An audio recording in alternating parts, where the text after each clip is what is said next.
Les réserves d'énergie non renouvelable de la Terre s'épuisent de jour en jour à l'heure d'aujourd'hui. De plus, elles sont en partie responsables du réchauffement climatique. L'utilisation d'énergies renouvelables qui proviennent de sources que la nature renouvelle en permanence s'avère être l'avenir pour la planète. Elles sont moins polluantes et leurs stocks sont inépuisables. La méthanisation, qui est un processus basé sur la dégradation de matières organiques par des micro-organismes, semble être une technologie très prometteuse en termes de production d'énergie renouvelable. Mais cette pratique n'est pas encore bien connue du grand public. C'est pourquoi nous nous y sommes intéressés dans cette vidéo.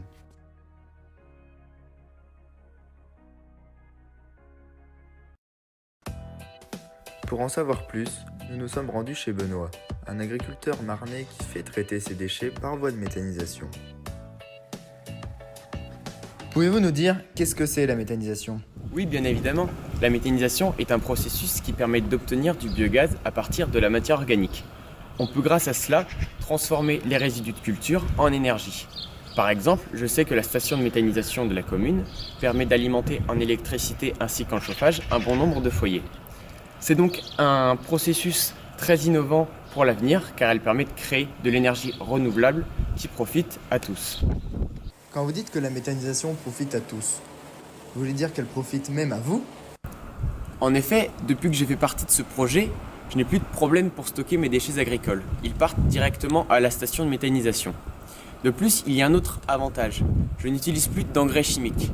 Le digesta, qui est le résidu de la matière organique ayant subi une méthanisation, est un élément très fertilisant. Il me suffit donc d'en épandre dans mes champs afin d'obtenir de bonnes récoltes. Et quels sont les déchets agricoles que vous apportez à cette station ?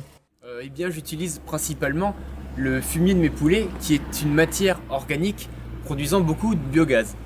Cependant, j'aimerais bien en savoir plus sur ce processus et savoir comment mon fumier se transforme en biogaz. C'est vrai ça ? Tu peux nous expliquer ? Premièrement, ce que Benoît a oublié de préciser, c'est que la méthanisation doit se produire dans un milieu anaérobie, c'est-à-dire où il n'y a pas la présence de dioxygène, aussi appelé O2.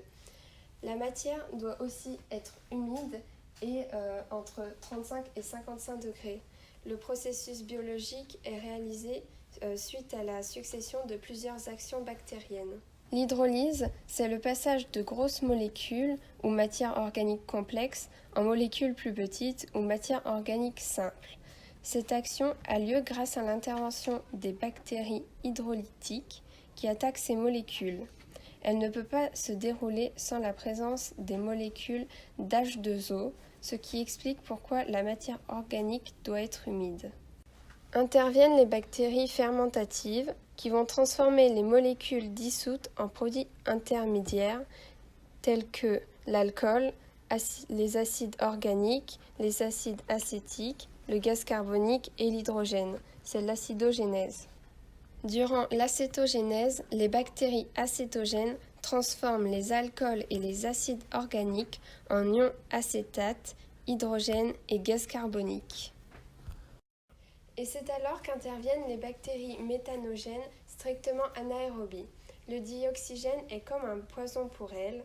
Deux groupes distincts de micro-organismes responsables de la formation de méthane entrent en jeu.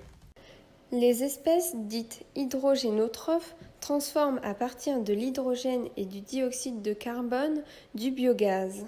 Les espèces acétotrophes utilisent les ions acétates pour faire apparaître du biogaz. Cela représente 70% de la production de ce gaz. Toute la matière organique de départ n'arrive pas à être dégradée par les bactéries. Plus il y aura de matière dégradée, plus il y aura de gaz formé. La composition du biogaz diffère selon les types de matières utilisées, mais il est principalement composé de CH4, CO2 et d'H2O. Et le méthane dans le biogaz, qu'est-ce que c'est ? La formule chimique du méthane est CH4. C'est le premier terme de la famille des alcanes. Les alcanes sont des hydrocarbures constitués uniquement de carbone, ou appelé C, et d'hydrogène H, liés entre eux par des liaisons simples. Le méthane est le composant principal du biogaz. Il est incolore et inodore. Il s'agit d'un hydrocarbure. ce gaz est combustible, l'équation de sa combustion complète est la suivante. Sa combustion dans le dioxygène pur produit donc du dioxyde de carbone CO2 et de l'eau H2O ainsi qu'une importante libération d'énergie.